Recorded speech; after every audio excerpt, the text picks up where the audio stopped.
이번 시간에는 한 정신병동에서 있었던 이야기를 말씀드리려고 합니다. 허버트 레프코트 박사가 보고한 병원에서 실제로 있었던 일이라고 하는데요. 정신병원에 수용된 뒤에 10년 동안 한마디도 말을 하지 않은 여자가 있었는데 그분은 3층에 수용이 되어 있었다고 해요. 3층은 장기 환자들이 수용돼 있고 절망의 층이라고 불리우는 곳인데 어느 날 3층 병동을 수리해야 해서 3층의 환자들이 1층으로 옮겨졌다고 합니다. 답답하게 막혀있던 3층과는 다르게 1층에는 좀 자유가 있었다고 해요. 병원의 뜰, 주변 거리를 산책할 수 있고 1층 환자들은 곧 퇴원할지도 모른다는 기대감을 안고 있어서 환자들은 1층을 퇴원병동이다 라고 불렀다고 합니다. 3층 환자들이 1층으로 이송될 때 건강검진을 해봤을 때 건강에 문제가 없었다고 하고요. 근데 1층으로 이동을 하자마자 10년 동안 단 한마디도 안 했던 그녀가 말을 하기 시작했다고 해요. 늘 혼자 우울하게 있었는데 사람들하고 얘기하고 웃는 모습을 보여서 직원들이 굉장히 놀랐다고 합니다. 그런데 계속 1층에 머무를 수는 없고 공사가 다 끝난 후에는 3층 원래 방으로 돌아간 거죠. 그렇게 3층으로 온 뒤에 무기력하게 침대에서 누워 자고 이게 반복되다 보니까 3층으로 돌아온 지 일주일 만에 사망하였다고 합니다. 그런데 부검을 해봤을 때 그 어떤 병적인 증상도 없었다고 합니다. 결국 그 환자의 사인은 절망이었다고 합니다. 희망이 없는 공간에서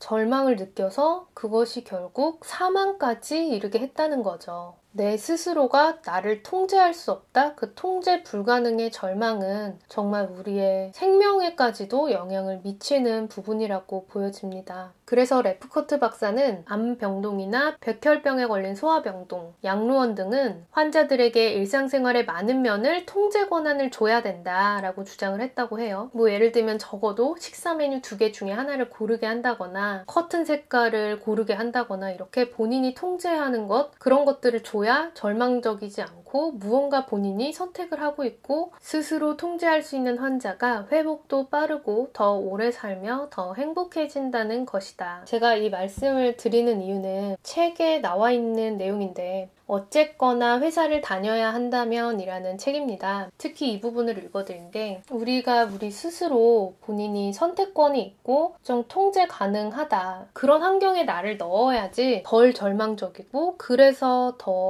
몸 상태도 더 좋아지고 발전적으로 되는 것 같아요. 여러분들이 그 처한 상황이 내가 할 수 있는 통제권이 없고 선택권이 전혀 없다라고 느끼신다면 거기에서 계속 반복되는 무력감을 느끼신다면 그 상황을 조금이라도 바꿔보는 변화를 시도하셨으면 하는 마음에 영상을 준비했고요. 저는 뭐 할 수 있는 게 없어요 라는 분들도 많으실 텐데 뭐가 됐건 예를 들면 회사 생활이 문제라면 팀을 옮기는 게 됐건 회사를 옮기는 게 됐건 그런 변화들을 시도해보시고 내가 선택해서 해왔던 것이 없이 나는 그냥 주어진 대로 살았네 라는 생각이 들어서 그래서 더 통제권을 못 느꼈다면 내가 직접 선택을 해서 취미를 고르고 주도적으로 해나가는 것들이 필요한 것 같아요. 그래서 사람들이 주도적으로 할 수 있는 게 없으니까 그나마 쇼핑은 내가 결정을 하는 거니까 자꾸 쇼핑에 중독되는 것 같거든요. 근데 쇼핑은 물건을 사는 순간에 좋을 수는 있어도 내가 그동안 바친 나의 시간과 교환을 하는 거잖아요. 근데 그게 그만큼의 가치가 있냐? 가치가 있는 물건은 당연히 쇼핑을 해서 좋은 거지만 내가 통제력을 가지고 있다. 내가 선택권을 가지고 있다. 스스로를 좀 숨통을 터주셨으면 좋겠어요.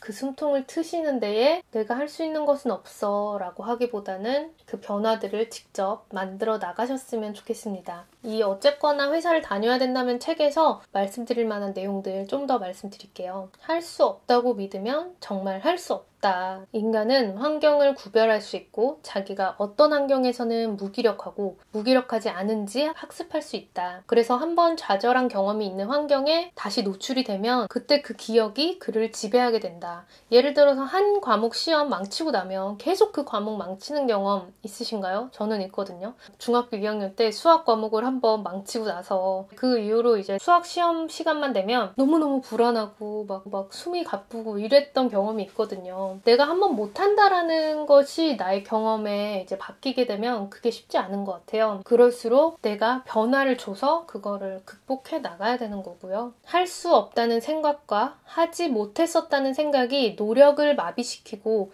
능력을 막아서 지레 포기하게 만들기 때문이다. 당신이 할 수 없다고 믿는 동안은 절대로 할 수 없다. 여러분, 나는 환경도 안 좋아. 나는 할 수 없어. 이렇게만 생각해버리지 마시고 나 스스로를 더 좋은 환경으로 자꾸 나를 이끌다 보면 내 안에서도 변화하는 것들을 느끼실 수 있을 거예요. 저는 이런 사례들을 보면 우리나라가 점점 희망이 없고 절망적인 상황이 되는 게 너무 싫거든요. 그래서 나 스스로가 바뀌는 것도 중요하지만 여러분들도 바뀌셨으면 해서 이런 말씀을 자꾸 드리는 희망전도사처럼 자꾸 말씀을 드리는데 어차피 사는 거 좀 더 행복하게 살았으면 좋겠고 좀 더 즐겁게 살면 좋지 않을까요? 저도 예전에는 그냥 한국 떠나버려야지 라고 생각했었는데 한국의 장점도 많거든요. 비교를 해보면. 그래서 여기에서 내가 누릴 건 누리고 내가 할 수 있는 만큼은 좀 잘해보자 라는 생각들이 있어서 여러분들도 같이 힘을 냈으면 좋겠어요. 그리고 예측할 수 없다는 것이 매우 큰 불안과 두려움을 준다. 우리 사실 그렇잖아요. 우리가 이 회사에서만 열심히 다닌다고 해서 내 미래가 예측 가능해? 이렇게 다니면 어떻게 되겠구나. 그 예측한 결과가 너무 별로여서 더 불안함을 느끼는 거잖아요. 근데 좀 더 예측할 수 있는 사례들이 모이고 또